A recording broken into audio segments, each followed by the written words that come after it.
په دې شمولیت کې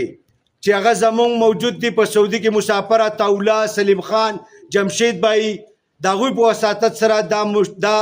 شمولیت شونندل زه د پاکستان پیپل پارټۍ له طرفه د قیادت د طرفه ستاسو د زړه د کومې شکریه ادا کوم. کوز دیر تحصیل دینځي یونین کونسل خمپور ورغړ کسای کې په درځنونو خلکو د پاکستان تحریک انصاف نه مستفی کېدو او پاکستان پیپل پارټۍ کې د شمولیت اعلان کړی دی. په دې سلسله کې د لال باچا په ځای کې د یوې درنې غونډې تابع شوی وه چې پکې د پاکستان پیپل پارټۍ کوز دیر جنرال سیکرټري نعیم الله خان،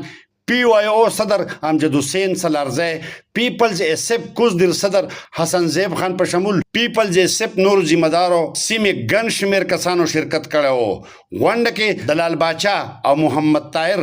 غون خاندان غړو امیر سید محمد زیب، علمدین عظیم، حاجی ګوګا، صدام محمدیار، احسان الله، زین الله، سید زمان محمد شیر، زیشان، عدنان پرهان، حبیب پرویز، صالح رحمان په شمول نور ګڼ شمېر خلکو د پاکستان تحریک انصاف ته مستفی کېدو او پاکستان پیپل پارټۍ کې د شمولیت اعلان وکړو چې د نعیم الله خان په شمول نورو مشرانو ورته ټوپۍ په سر کړي دي. د محمد طاهر او لال باچا وینا وه. نو فخر دینځي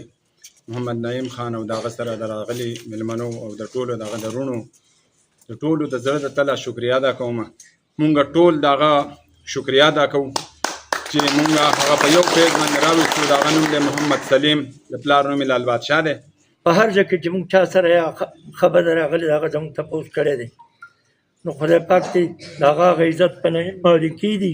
او دله د الله پاک ډېر غټ عزت ورکړي او باقي تاسې له د الله پاک ډېر عزت درکړي چې په دې پارټۍ کې تاسې کامیاب وکړئ او د دې ځای پورې راغلی او مونږ دونه کسان نه یو لکه راته چې کوم عزت مونږ له راکړو. انشاءالله مونږ به دا کامیابو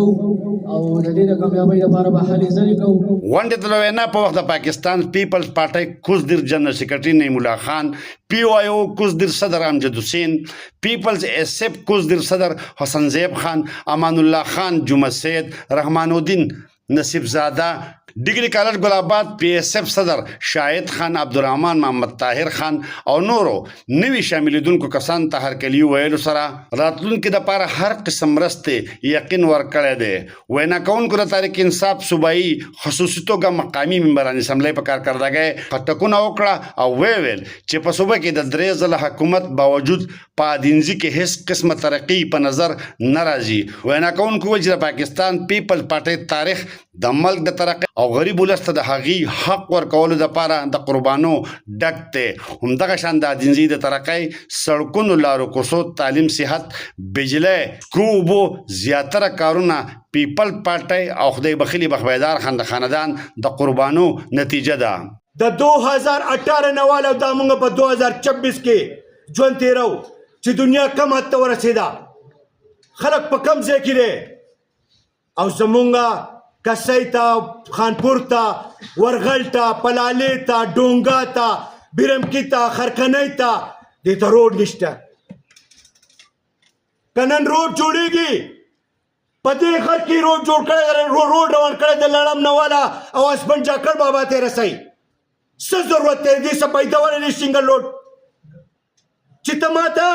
د کتیاړۍ د خانپور د چوک نه ته ماته روډ نه کوې، زه په غر کې په روډ څه کوم؟ شادوګانو ته جوړې، سمګلرانو ته جوړې، صرف او صرف د خپل کمیشن دپاره. زه ستاسو په واسطه د خانپور یونین کونسل ته او د تحصیل دینځۍ ته وایم چې خامه چې مونږ یو شوي نه یو. مونږ د جناب بخپیدار خان مرحوم چې څونه ملګرتیا ده چې څنګه دلته د لال باچا خاندان نن فیصله وکړه واپس د خپل ملګرتیا کې شامل شو، نو چې څونه د جناب بخپیدار خان مرحوم په دې تحصیل دینځۍ احسانات دي، څونه ملګرتیا ده، زه به واسطه ستاسو هغوی ته درخواست کوم که د تحصیل دینځۍ تبدیلي غواړئ او د خپلو بچو خوشحاله مستقبل غواړئ، نو په دې خپلو فیصلو باندې سوچ وکئ چې مونږ یو شو او د دې تحصیل دینځۍ چې کم ترقۍ کې رکاوټ راغلی دی چې دا رکاوټ ختم شي او مونږ د تحصیل دینځۍ کې چې کم جناب بخپیدار خان مرحوم کارونه کړي دي د هغې په ډبل به انشاءالله تعالی چې جناب بخپیدار خان مرحوم مقداره کار ونه کړم انشاءالله تعالی د هغه نه به کم ونه کړم انشاءالله. سید د خانپور یونین کونسل ملګرو او مشرانو ته په واضحو الفاظو سره وایم چې الیکشن د شپې پورې به دا څنګه خواري تاسو روانه کړې ده د الیکشن د شپې پورې به تاسو کینئ نه په قلاره مونږ به یو آواز کیږو یو په اتفاق باندې یو منډه به کیږو چې د کومې پورې دا اختیار مونږ تاسو خپلو مټو له نه راوړی د دې علاقې فیصلې تاسو په خپله نه شروع کړي د هغې پورې به مونږ په قلاره نه کینو آیا ستاسو زما سره په دې خبره امنا ده چې امنا ده ټول پاسئ ټول په پاسئ د الیکشن د شپې پورې به دا منډه زما سره جاري به یې که نه زه ستاسو په راتګ باندې په دې لنډ تنګ وخت کې چې دا نن د لور وخت دی او په دې کې تاسو باندې دونه تعداد کې دلته حاضري کړې ده زه ستاسو د زړه د کومې شکریه ادا کوم ډېره مهرباني جي غونډه کې د مولانا محمد ادریس شهید د درجاتو اوچتوالي لپاره دعاګانې هم غوښتل شوې دي. محمد اسرار، خیبر نیوز، ورغړ کوزدر.